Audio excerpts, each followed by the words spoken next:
Hello and welcome tonight to the first ever live dive into the Life After Losses blog in the 13 pieces of advice while grieving. Tonight we're going to go through the first four. So I do have a PowerPoint. Um, I work for a company that is known for PowerPoint, so it's kind of in my blood, and I apologize seriously. No, but it just helps me stay on track on some of the things that we're going to talk about. So let's go ahead and share my screen here on what we are going to talk about because I think we've got a good evening planned. And there we go. So nice, pretty graphics. So this is, like I said, the Life After Losses 13 pieces of advice while grieving. We're going to go through the first four pieces tonight. They are being shared on the blog at lifeafterloss.com. You can go there, it goes over to my author page where you'll find the Life After Loss blog and an opportunity to sign up for the subscription to that, and those go out right now on Sundays. But let's go ahead and dig in, and let's start with an agenda.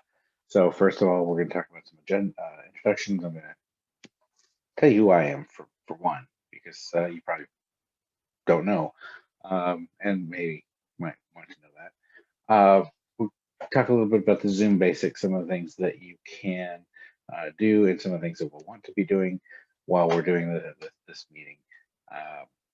What are those 13 pieces of advice? What are the first four that I've written about so far in the blog? Why they matter, some strategies that you can use to employ them into your life, and then we'll talk about some Q&A. So let's dive right in. So here, that's me, that's the author. My name is James Levesque. I am by trade a project manager for and I do consulting for a software company. I used to do consulting for financial services institutions around process improvement. I am a twice widowed layperson. I do not have a license to as a grief counselor or anything like that. It's just I've been through this a couple times. I've talked to hundreds of other widows and widowers throughout the 25 years, 26 years almost now, from my first loss, which was back in 1995. I lost my first husband. We were together for 7 years. I lost my second husband in 2014 when I had two preteens, which now makes me a single parent of they're now teenagers, 19 and 17. We're currently living in Massachusetts after transplant to here from Southern California. Long story short is somebody missed the snow, and then we got here, and now I'm stuck with the snow. That's where we're at right now. I did decide to start writing the book in late 2019, shortly before COVID hit. Um, the lockdown allowed me to focus on completing the work and getting to a point where I could have it published, uh, which uh, which is why we're here now. If you haven't read the book already, it's available anywhere. Um, Books are sold, so we can hop over to Amazon at any point in time for probably the fastest version of getting the ebook. There's hard copies and paperbacks available too, where we want to find those. One of the things, we are using Zoom. I'm pretty sure that most of us are suffering from Zoom fatigue by now after this year. So a couple of basics. Let's just go over these. Unless you're speaking, please mute yourself. I would like this to be interactive. So if you do want to speak and you are comfortable with that on camera, because I am recording. So if you are comfortable with speaking, please unmute yourself when I call on you. Feel free to use your camera. I love to see who I'm talking to. It's easier than looking at myself, quite frankly, and I can connect a little bit better, even if it is through the screen. Again, I am recording, so just be aware of that. If that bothers you, then you might not want to do that. So over on the bottom part of your screen, there's a little reactions button. And this reactions button will open up this bigger box that shows the clapping hands, the thumbs up, the crying, laughing, crying emoji, um, which, yeah, I like to see those even when we're talking about grief, because sometimes there's some funny stories. Uh, but anyway, use the reactions as desired. So if I say something you like, give me a thumbs up or clap or whatever, or ignore it. Doesn't matter to me. Well, actually, the more positive feedback, the more animated I can become. And then also, if you have a question or if you want to talk, please push the raise hand button. I will get notified on my screen. I will look and I'll call on you at that point in time, so we can have an orderly discussion, even if it is interactive. I would like to keep it that way. What are the 13 pieces of advice? So these are, as I was writing, 13 things that came to mind. And why 13? Why not 12, not 15? It really is a random number that just, and that's where my brain stopped giving me this advice. I have gotten to the point where I do trust my subconscious. I do talk to my subconscious frequently, and that's the amount of advice that it gave me. Now, I could have and probably should have gone back and edited and brought things together and put them in order, but it didn't. It didn't make sense to me to do that at the time, and I haven't done it yet. So hopefully, maybe by the end of this 13 weeks, I will have put them in some sort of semblance of order, and maybe it's just going to wind up to be a dirty dozen, or I kind of like a baker's dozen. That's not something that you hear a lot of anymore. Um, so I'm going to sign into this meeting using my phone. So we'll see another participant join, and hopefully I won't show up on camera because I don't. Nobody wants to look at my ceiling. Oh, and the feedback. All right. So cancel the feedback. Stop my video. There we go. So I should be able to see if anybody's raising their hand on that then. And so what these tools I'm hoping for are, what these tips are tools for you to take some personal ownership in how you are recovering and how you are owning your recovery from grief. And then I just hope that there are some things in here, some tips that you might take, some pieces of inspiration that will help you when you're confronted with a situation, that you can look at it and say, you know what, we talked about this at one of Jim's calls, and he suggested doing XYZ, so that might be a good strategy to try, or I read it on the blog or in the book or whatever else. So my first piece of, went too far. My first piece of advice, do not let anyone ever tell you how to grieve. That includes me. That includes anybody, your priest, your rabbi, your shah, your mom, whoever, your mom. Don't let them. Uh, how many times have you heard, "Aren't you over that yet?" And when are you going to stop crying? You've asked yourself that. I know. Isn't it about time you tried meeting someone? It's been 7 years since my husband passed away, and I have not dated. So I get that question an awful lot. You should be over that by now. Why? Who's on whose time? You shouldn't grieve for more than a year. We've heard that before. You need to remove all your reminders from your house so that you don't think about this person anymore. I don't subscribe to any of these things. What I have learned in my own processing and the people that I've worked with is that we all, even though we all feel the same emotions, we feel the same despair at times, we feel the same hope at times, we all process things differently. And it's really up to us to decide how we process for ourselves.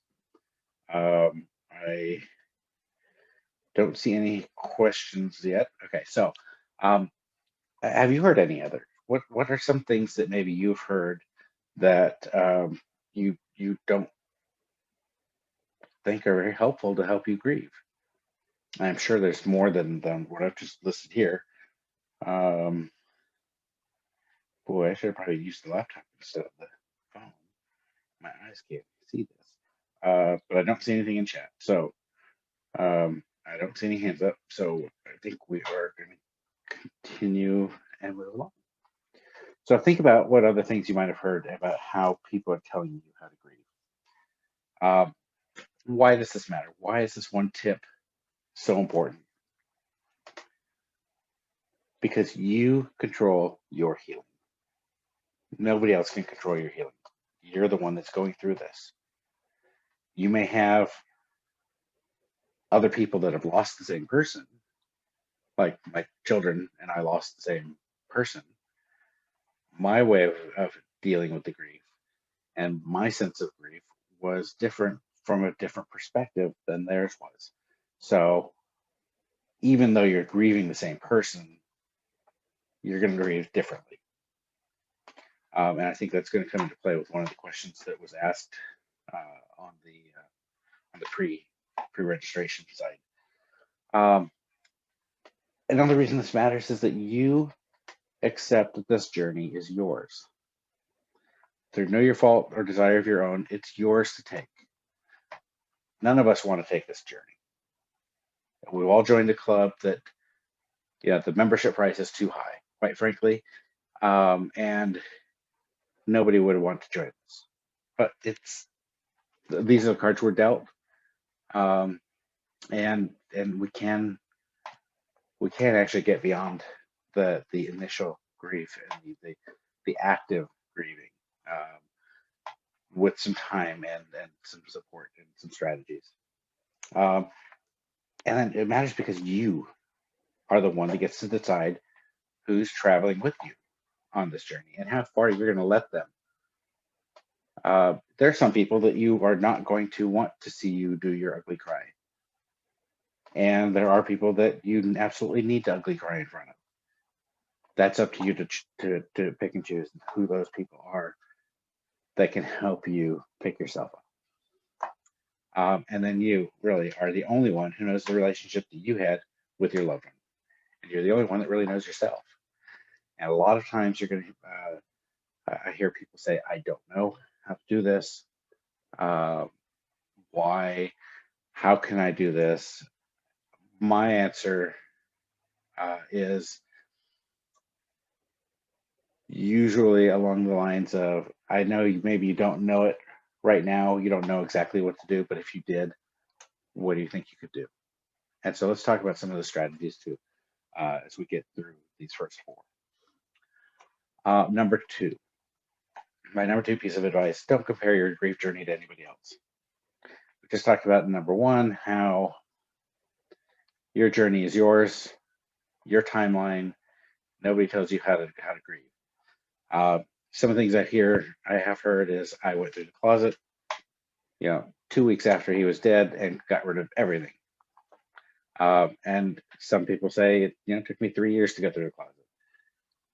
When my second husband died, we went through the closet and the drawers probably 4 or 5 months after he had passed, and we decided before we were going to do that we were going to take some of the clothes and keep them.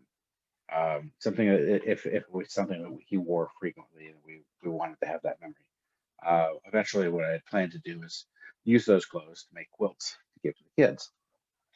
So we went through those things together, and now 7 years later, I still have those clothes in a basket that I still haven't taken over to a quilter yet. It'll happen, but it hasn't become a priority. But we went through those steps as a family, and we got to a point where we were comfortable in deciding what to keep and what not to keep. The other thing I hear is I haven't dated in 5 years. I mentioned I hadn't dated in 7 years. I and Sally over here got married 6 months later. I know somebody who dated 6 months after his wife died, or 6 weeks after his wife died. He started dating. Um, okay, that what wasn't comfortable for me the first time around. It was over 2 years before I dated the first time around.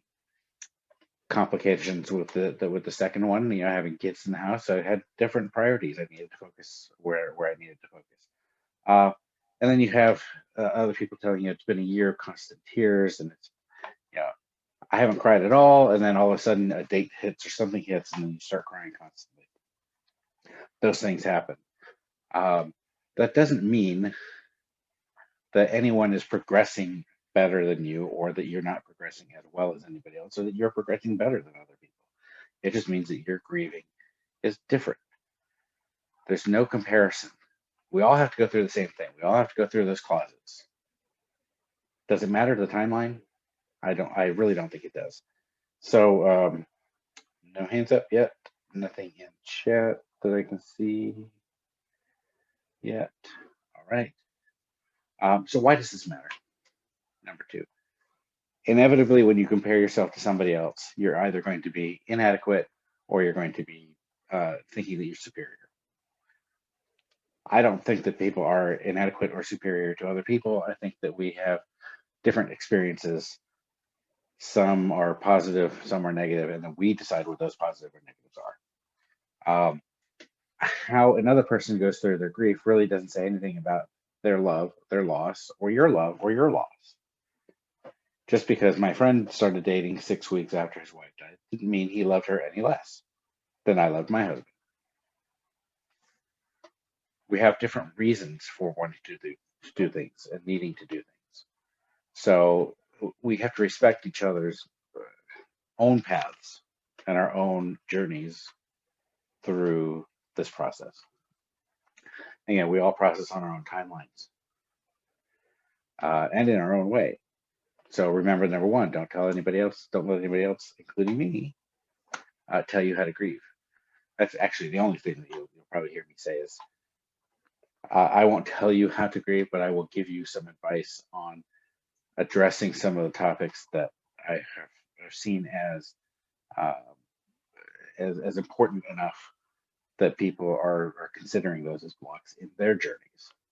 So if you have something that you consider a block in your journey, I would love to help and give you some advice. Advice is not telling you how to grieve. So it's just giving you some options and maybe some insight on how you can get beyond those blocks.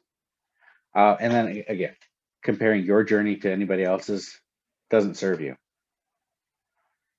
We need you to be you, and let everybody else be themselves. Be them. You need to be you. You need to be comfortable. You need to heal yourself. And that's what's paramount in your journey for you. Number three, nobody likes hearing this one, but grief does not go away. It has been over 25 years since my first husband passed away. I remember it as though it were yesterday. Writing the book forced me to get into some of those memories that I had put aside and not really dealt with. So I've been dealing with my own process of getting rid of some of this trauma lately, more actively, and progressing, letting those things in the past stay in the past, and just knowing that I can continue to move forward and have that life after loss. There's no timeline. Going back to numbers 1 and 2, don't let anybody tell you how to grieve, and don't compare your grief to anybody else. There's no timeline. I've heard many times I was fine, I was doing just great, and then all of a sudden I wasn't. A lot of that is due to triggers. And so, we talked about triggers, but that's not until number 5. I've written plenty of blog posts on triggers. There's several, and then there was one, I believe it's just the other day that posted number 5 for the triggers. And that grief really does ebb and flow like the tides. I'm of the opinion that it's the yin and the yang. You can't know happiness unless you know sadness. You can't know joy unless you know sorrow. So to me, you're going to grieve. You're not going to grieve so heavily, but it's always going to be there. There's always something in the back of your mind, even if you're not actively thinking of that person. You know that they're there. So what else? What else have you had any experience with? Any hands up? No hands that I can tell on this phone. I should use the laptop. All right, and no chat. All right, so that's where number 3 comes into play. Why it matters. I don't like blowing smoke up any orifice. I think that we need to honestly look at where we are in our grief. I think we need to honestly look at where we're in our journeys in life and acknowledge where we are, not where we have been, not where we want to be, but where we are, because that will allow us to heal. Knowing that it's always going to be there relieves some of the pressure of what you've heard before, that you should be over it, and that you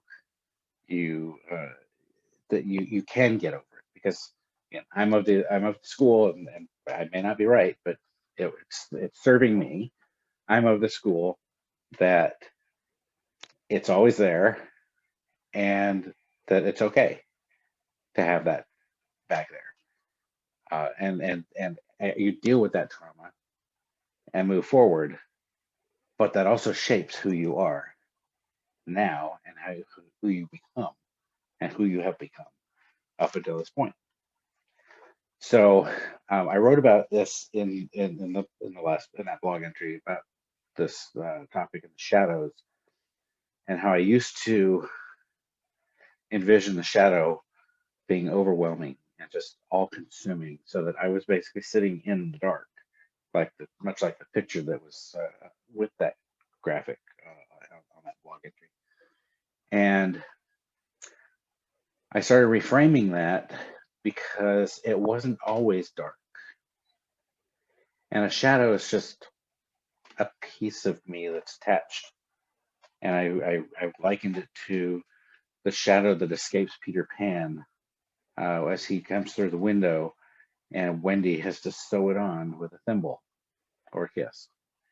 And so I could make it a very heavy, very dark shadow, or I could make it a light companion.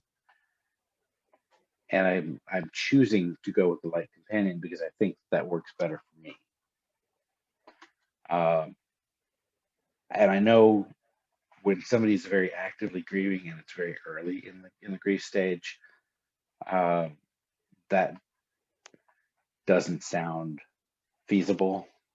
But I can promise you that it can be feasible. So there has to be a mind shift involved, and there has to be some work in dealing with the initial trauma to get to that point where you can start reframing the situation that you're in. You will never stop loving the person that you lost. So why would you think that the grief is going to go away? Because if you watched WandaVision, and I don't want to be a spoiler, so if you haven't watched it, you want to cover your ears. But what is grief if not love persevering? And we hear that grief is love with nowhere to go. Because you love this person so much, you're going to grieve. Period. You're not going to stop loving this person. You don't get closure that way.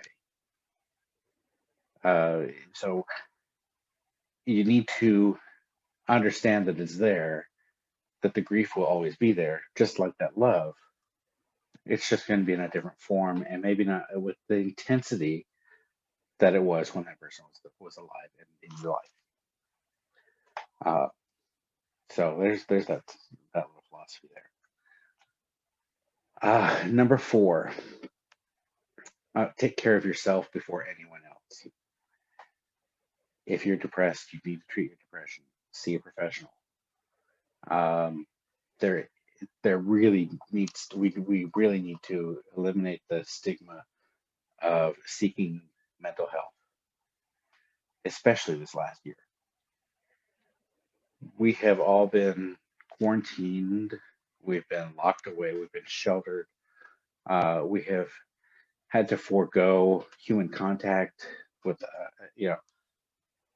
my neighbor's husband passed away last year, and I could not give her a hug to console her because of the fear of COVID. And that really that broke my heart. It's natural to be depressed. In my case, when I lost my second husband, it was, well, I guess in both cases, it was situational depression. With my first husband, I decided to treat that with alcohol. Not a good thing. Alcohol and depression don't go very well together. With the second one, I didn't have that option. I had 2 children, 2 preteens that I needed to take care of. So I sought professional help. And I was on some antidepressants for a period of time. I have no shame in admitting that. I think that we need to focus on our mental health just as much as our physical health. So that's why I suggest also that you avoid self-destructive behaviors. Like I did on the first one, I did a lot of self-destructive behaviors. Couldn't do that with the second one because I had kids that I had to worry about. And you need to be able to socialize where possible. Zoom is fine. We're all suffering from Zoom fatigue at this point. It's been over a year of Zoom meetings and Zoom parties and Zoom concerts and everything else. We need to be able to see people again. And fortunately, it looks like that is moving in the right direction. Maybe not as fast as some would like, but it is getting there. And so why does it matter? If you can't take care of yourself and you have other people to take care of, like I have my kids, I can't take care of them if I'm not okay. I have to be able to be okay. When my first husband died, I went through, and I've written about it in the book, a slow moving suicide. It's a slow moving coup to suicide. I couldn't put my mother through through a speedy one, so I decided I'd make something very slow. The self-destructive behaviors, though. Not realizing that pain, that despair, that depth of grief is temporary. It really is. And you don't know what tomorrow is going to bring. So you have to take better care of yourself for you to be able to get to that tomorrow. Because that's why we wake up every day. We wake up every day for the promise of what tomorrow brings. And we don't know what that's going to bring us. So we keep doing it until we get whatever it is that we need to get to. And the last one was, our last reason I think that this matters is that you really you want to honor the person that you lost. You need, or at least in my case, I needed to live my life honoring their memories because they couldn't do it for themselves. I did a lot of things in both of their memories to enhance the area around me. I would donate things in their name. I would take up some other causes. I would volunteer for organizations that they worked with. Those kinds of things allowed me to honor the memory of both of these men to the point where I could uh, I could live well and let their memory continue and their influence continue long after they passed away. So that's why I added this one. I think this is really important. I mentioned in the blog post on this how when you're in an airplane, they tell you to put your mask on before you help anybody else, because if you pass out from oxygen deprivation, you can't help anybody else. So that's the same concept. You see everybody chatting. Nothing on chat. I don't see any hands up yet. All right. Well, this might go pretty fast. We get to the Q&A, yes. So some different strategies that I was thinking about to employ around these four. Why is that camera on? So, okay. Affirm your commitment every day to not let anybody tell you how to grieve. Just make a promise to yourself. I'm not going to let anybody tell me how I should do this today. This is my job. This is my life, my rules. Nobody else gets to tell me how to do it. Take ownership of that journey. Because if you can take ownership of your journey, you can direct its outcome better than if you let somebody else try to do it for you. Your path, your journey. You need to learn it. You need to be able to deal with things as they come up, as you would deal with them. So I give you my strategies. I give you what worked for me and what didn't work for me. If you read the book, I do talk about a lot of that stuff that didn't work. And I hope that what I'm doing in the process is inspiring you to look within yourself on how you would react to something. So, because I did, the music tapes, if you're familiar with that, as a way of, or the journaling as a way of getting things out of me. What can you do that works for you? You may not be a writer. You may not like music. You may be a painter. You may be a quilter. I've got some stuff that needs quilting. But whatever it is that you do that brings you some passion, if you can put your grief and you channel that into what you love to do, I think that might help you to heal a little faster. So that's my suggestion in terms of trying to inspire you to find what works for you. And we can certainly talk about very different, all the different things that might work for you. It's kind of hard to do in a Zoom meeting in a group setting, but we can certainly talk about stuff like that one-on-one eventually. That is something I'm planning on doing, is being able to have some closer one-on-one conversations with folks. But also allow yourself to know that grief is part of you, and that grief is defining who you are, what you've been through, and the strength that you're going to find getting through that is not something you would expect. I think I'll go on a limb there and guarantee that you will not realize how strong you actually are until you get to that point where you look back and say, I made it and I can live my life again. And you have that strength in you. It's just a matter of finding it and tapping into it. Again, that grief is just love. You're always going to love that person. So just acknowledge that it's there and don't place any judgment on it. It's there. And live honestly and see how they are, not how somebody else thinks they should be.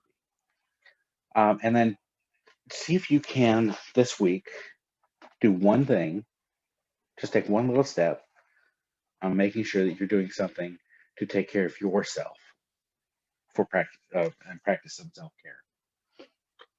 Maybe it's drink an additional 2 cups of water. Maybe it's go to bed a half hour earlier. Maybe it's take a walk around the block. I don't know what it is for you. Maybe it's write a book review. Hint. Whatever you can do for you in terms of self-care, I think is what you really need to be looking at. And you don't have to do everything immediately. You can just take one. Ooh, something popped up. You can take one step. All right, you see something did come up in chat. That's nice. All right, so I did see it on my computer and not on the phone. So, oh my goodness. Okay. Kim, I will get to that when we get to the Q&A, which I think is one of the next slides. It is the next slide. All right. So here's where we're going to start getting into some of the hopefully some of the meat and potatoes of what I'm talking about here. So I'm going to talk about the previously submitted questions first, Kim, and then I'll get to what you've typed to me. Let my subconscious work on that a little bit while I talk about the other ones if I can. So previously, when I asked for people to pre-register, it's mainly so I can get some questions ahead of time, so I can start thinking about what the answers are. So Marianne submitted a couple of questions. She asked, first of all, how do you manage the waves of emotion? I think the waves of emotion are not always manageable. Some of them are based on, and I did write a blog entry on emotion, so maybe I'll share that with Marianne separately, or I'll follow up with whoever pre-registered. Actually, so, yeah, I'll do that. I'll follow up with everybody who pre-registered and answer the questions via email as well. But in terms of emotions, I think a lot of it is related to triggers and how we anticipate those triggers and how we pre-plan our responses with some distance and of time. I can see a little clearer now that there are things that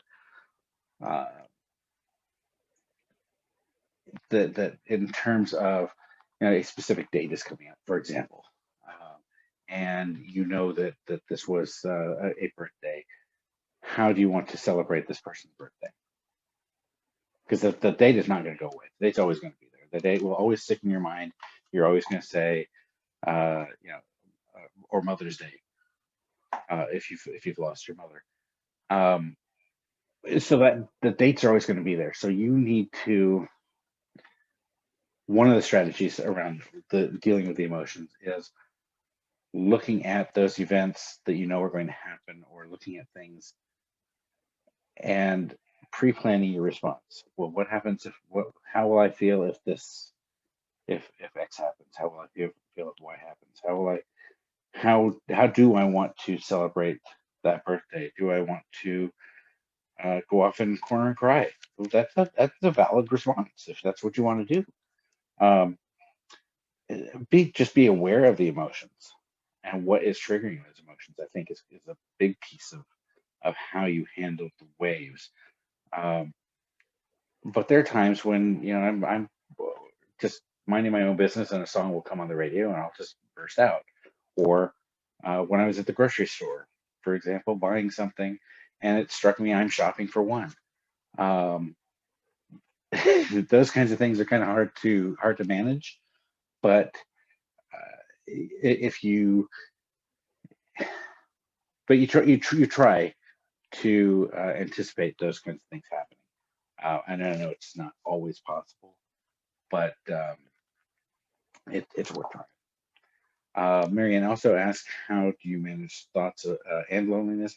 I'm assuming it's thoughts of loneliness. Um, I am by nature an introvert, so having these kinds of conversations, writing this book and putting it all out there for my neighbors and family and friends and coworkers and people I haven't met yet, reading about my life, it was a little difficult. So one of the things that I've had to do in terms of dealing with the thoughts of loneliness was forcing myself into social situations, um, forcing myself to volunteer, for example. Uh, if I was lonely, I would pick a cause that was near and dear to one of these men's lives, and I would volunteer and help other people in that process. That I found very helpful. That I found very cathartic. Met some fantastic people doing that. Um, it took my mind off of my own problems, my own loneliness. So that's one thing that you could try to employ. Another thing would be to, once things lift up a little bit more, force yourself into social situations. Invite friends over. Your real friends are going to jump at the chance. I think one of the somewhere along the lines of, you'll read, or if you haven't read already, um, about how I pushed people away the first time around and I allowed them into the second time because it became real to me that they were grieving too and they needed an outlet, and my family was their outlet for them to express their grief. So uh, just being able to be around other people and help other people, I think, really helped me with dealing with my loneliness. Patricia says that she was with her husband for 53 years. She's 18 years old. Boy, that's amazing. Um, Alone with three grandchildren, three children, grandchildren, and great grandchildren. How do you get to focusing on you? Um, my first thought there would be, what what do you need to focus on for you? Um, how are you wanting to redefine yourself? Uh, are you wanting to redefine yourself as a single woman, as a widower, or as a widow? Uh, you're already a great grandmother. You don't need to redefine yourself that way, but focus on where you think that you provide some value, perhaps to others. I think as a great grandmother, that's probably where you really thrive. As I'm guessing, I don't know you, um, but that you mentioned the great grandchildren. I'm thinking that that's probably somewhere where you thrive. You might want to look at that. And then also just going back to the uh, take care of yourself business, is find something that you're passionate about. You have at least, if my math in my head is right, 71 years of experience, and something in those 71 years has brought you passion and has brought you joy. Focus on those things that allow you to experience that joy and that passion, and bring those gifts that you have to light that way. I think that would be one way of doing it. Um, I'd probably think, I'd probably think a little bit more about what is something that you want to drive you forward, and maybe look at some options around that as well.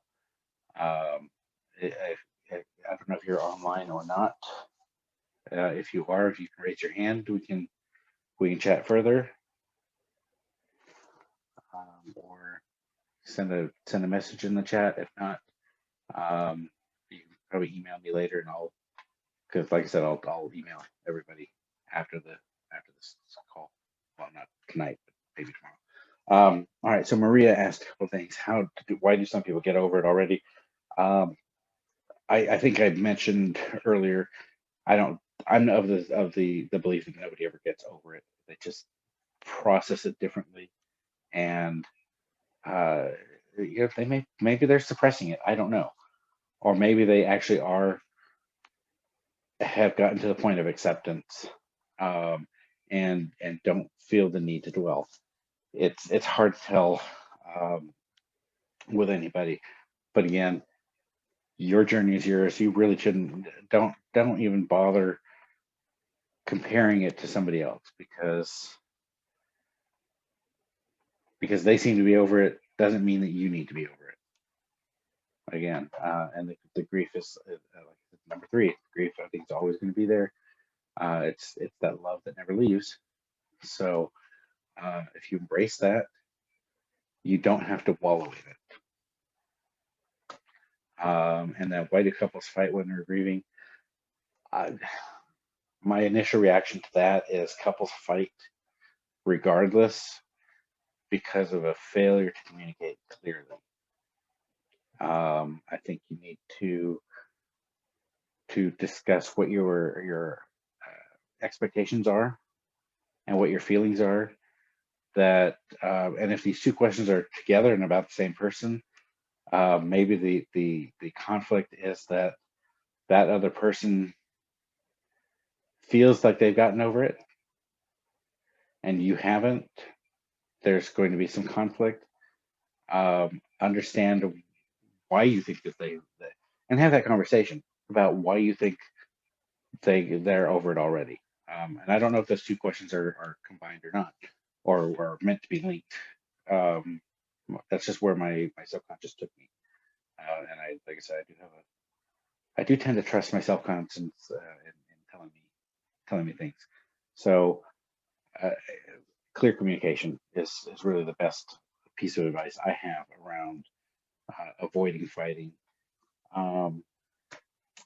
and just making sure that everybody understands where you're at. Use the I language. I feel blah blah blah, not you make me feel, because that puts people on defensive. There's quite a few books, and I've done a couple of courses on communicating with couples, how best to communicate your feelings, not blaming the other person for them. That is never helpful, blaming anybody for anything. Take ownership for your own feelings and work through that. All right. Kim, I'm finally here. All right. So you lost 2 long-term friends to COVID. Your daughter had a miscarriage. Your sister's ex passed, all within 6 weeks this year. Advice for coping. All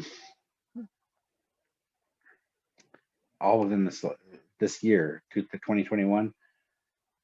That is, first of all, my condolences.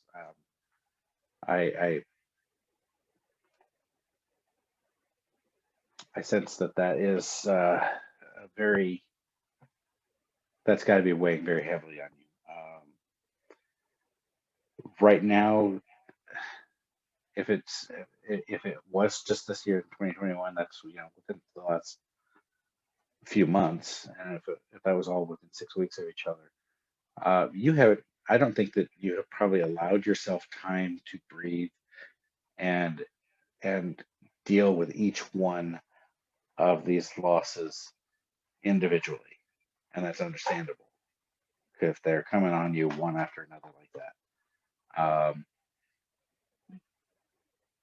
I don't know of any way to address multiple losses in a short period of time Uh,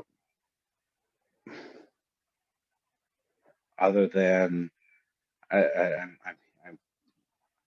thinking that the best thing you need to do is do what you can right now to take care of yourself from mid-February to April. Okay. Oh, wow, that's really new. And oh, it's going to okay, yeah.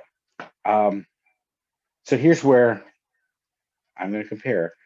The first few weeks to months, from most people that I've talked to, you tend to be numb, and that's usually with one loss.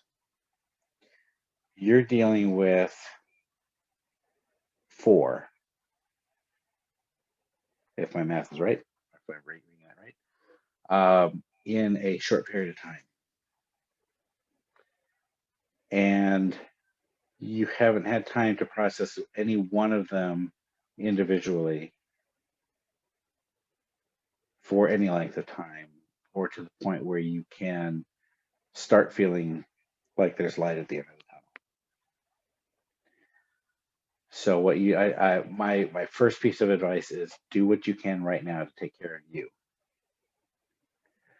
Find some quiet time for you just to sit and process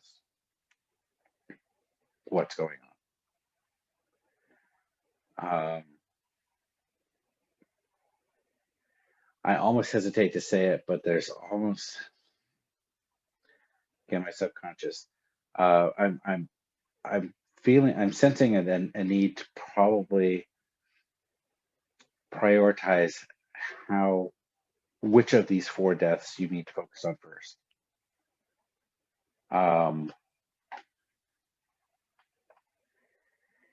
Oh, and you're trying to support all the families. So you're trying to be caretaker to everybody else, but what are you doing to take care of yourself?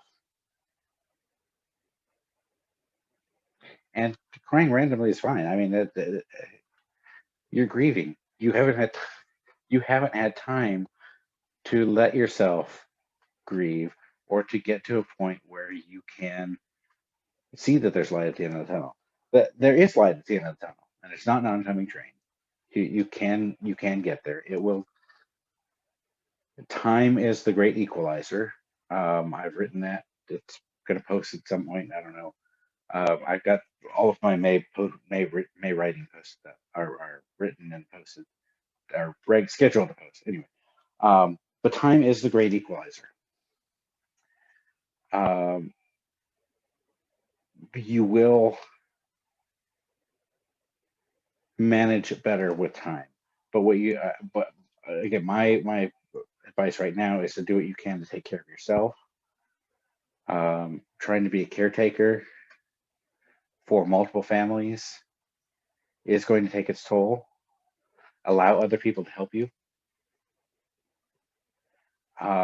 One of the things that worked amazingly well for me is that there was an online tool, and I can't remember what the name of it is right now, but the community that I live in created a schedule on this tool to allow people to volunteer to bring dinners on whatever date. They would go out to the website and they would put in the date that they would bring dinner. And then somebody put a cooler on my front porch. So every night there would be a fresh meal for me and the family, me and the kids, and my visiting family as necessary, to eat. I didn't have to bother cooking. I could focus where I needed to focus.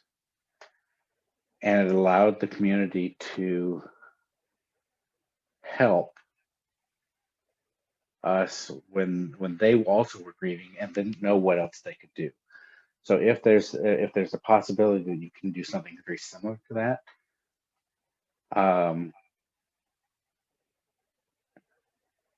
yeah, you're trying to help everyone else. So see, I would see if you have a friend that can help set up one of those sites.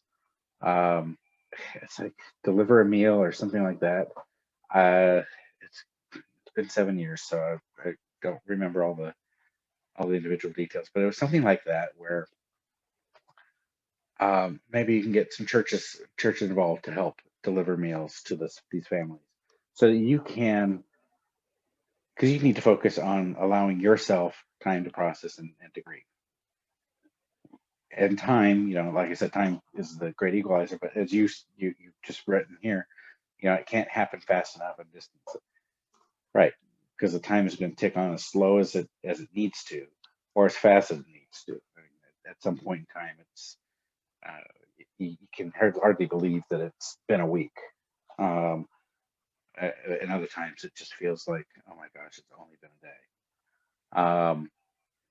So yeah, I would see if there's somebody, and I don't know if you belong to a church, or if if there's some organizations like the Lions Club or something like that. I'm just thinking of organizations that are in my area, um, that help. But my kids were students at school, so most of the meals that I got was from other parents that knew my husband, and because he was a fixture in the schools, trying to he ran for school committee, and was just in the PTA and all these things. So um, if there's somebody like that you can turn to and say, hey, can you look at this and help me get people to get me some help? Um, that's another thing that I probably was not very good at the first time, was asking for help. I was brought up to be a very independent person. Uh, so to my mom's credit, I am an independent person, but to my unfortunately, to sometimes to my own detriment, because I have a hard time asking for help. So I understand that can be difficult, um, but I would certainly reach out, because there are people of these four families, or multiple families. I'm imagining there's two or three families there at least, um, that want to help and they don't know how. And if they can bring you a meal, I think they would jump at the chance to just give you a break. And it doesn't necessarily even have to be every day.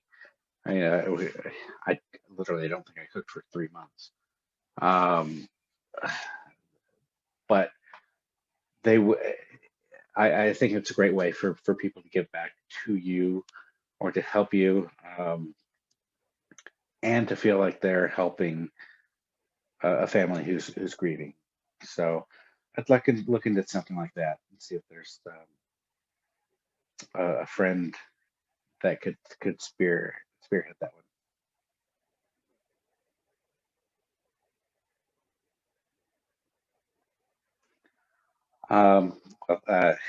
So Kim writes, I'm terrible at asking for anything, because I'll just say one thing but don't follow through. That's true. But you know who your friends are, and you know the friends that will follow through. And my guess is, if you have friends that you know who are going to follow through, or anything like my friends that follow through, they may even actually do some badgering to get other people to follow through for you.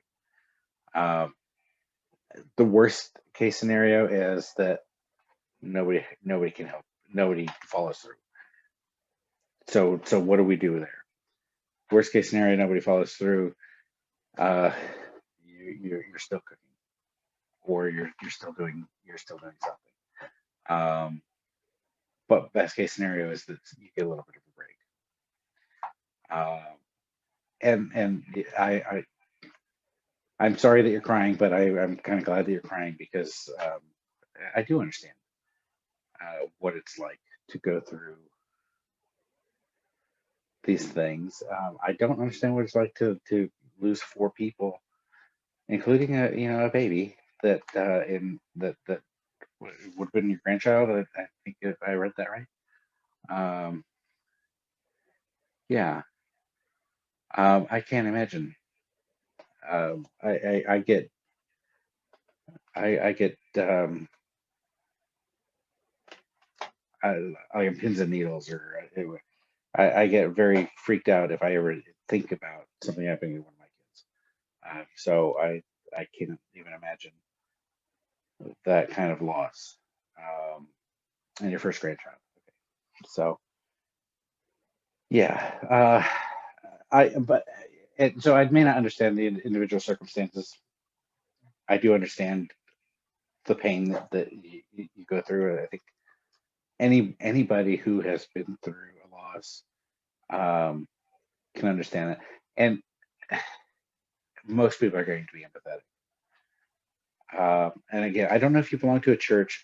Some of the church groups are really good at coordinating things like the meals as well.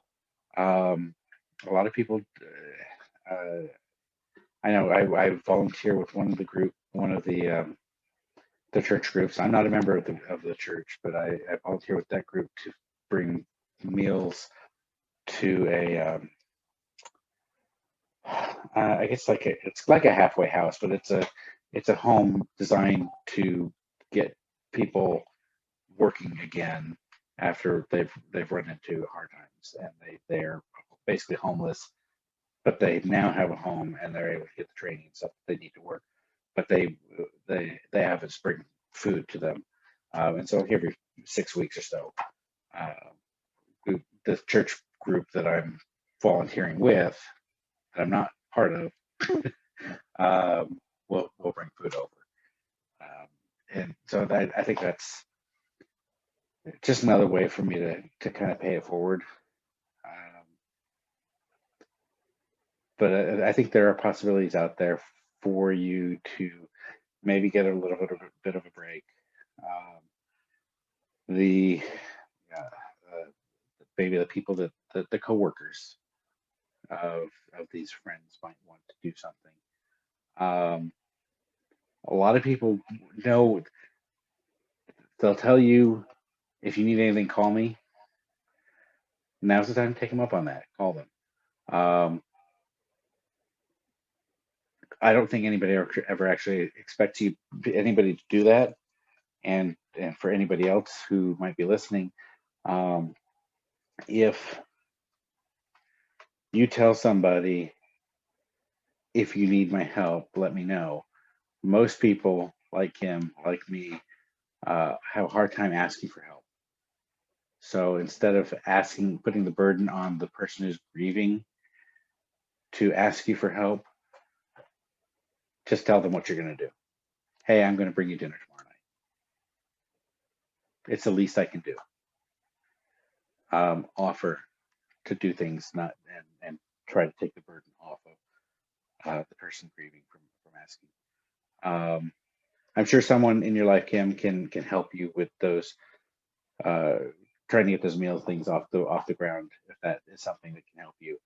Um, that's what's coming to mind for me right now. So let me see. Anybody?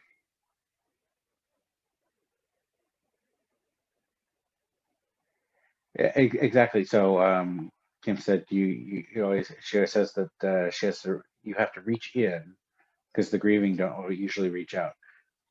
That's because we're too busy grieving. We're too busy in our sorrow and our despair. We're too deep in the early stages to have the perspective of what I now have 25 years after the first. Um, I've got some time and perspective and maturity under the belt, that I understand what makes sense now. So yeah, if anybody's watching this that knows somebody grieving, just reach out and say, hey, I'd like to bring you dinner, because that is really such a big help. I mean, even if it's mac and cheese and hot dogs for the kids, I mean, that it doesn't take a lot of effort. It's not a lot of money, and the kids love that stuff. So it's it's a win. all across the board. And it's just it gives it one less thing for a grieving person to have to worry about and think about, so that they can focus on the steps that they need to do to heal. So I'm going to check and see if there's anything else here. Any other chat? I don't see any other chat. See if anybody else has their hands up. And I don't see anybody else with their hands up. So,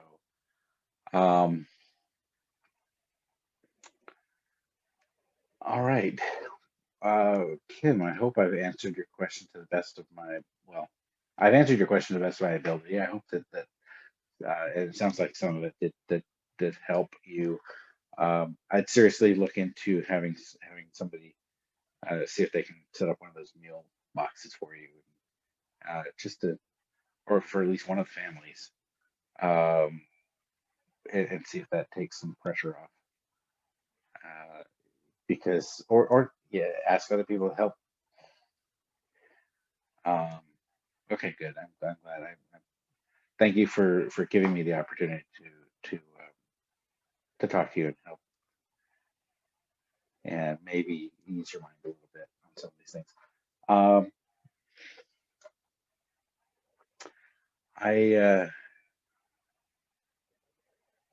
Other than not recording at the beginning of the session, I am pleased with how this went. I will continue. I think next month we'll go.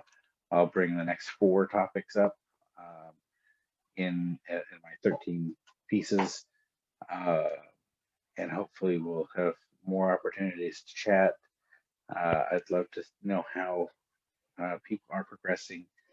There is so on the Life After Losses Facebook page, there's also there's a group for the blog discussions. I'm trying to make it so that there's a community for us to talk about these things. And again, my goal is to have people who look at this grief honestly and work through some of these problems that people have, and to provide guidance to not only me to you, but you to others, you to each other. So if you feel like joining that discussion group, it's great. If you haven't subscribed to the blog yet, it's at lifeafterlosses.com. It will redirect you over to my personal page. Well, my author page.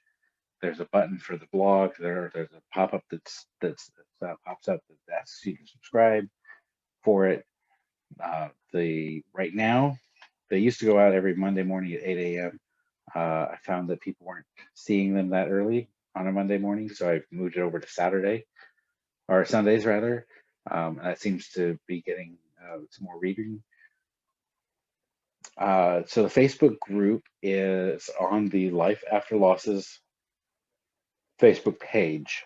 So if you go to Facebook and you go to Life After Losses, there's a page, and then within that page, there's a group that says Life After Losses blog discussion. And then that's where it's not very active right now. To be honest with you, the book's only it's only been out since January 26th. So it's been less than 4 months. Still building up the reader base on the blog. We're over 500 subscribers now, which yay. So eventually the hope is to have a community of people who see grief as maybe just one other obstacle in life, but we all get through it, and we can help each other, support each other up through that grief, and to be able to live your life again.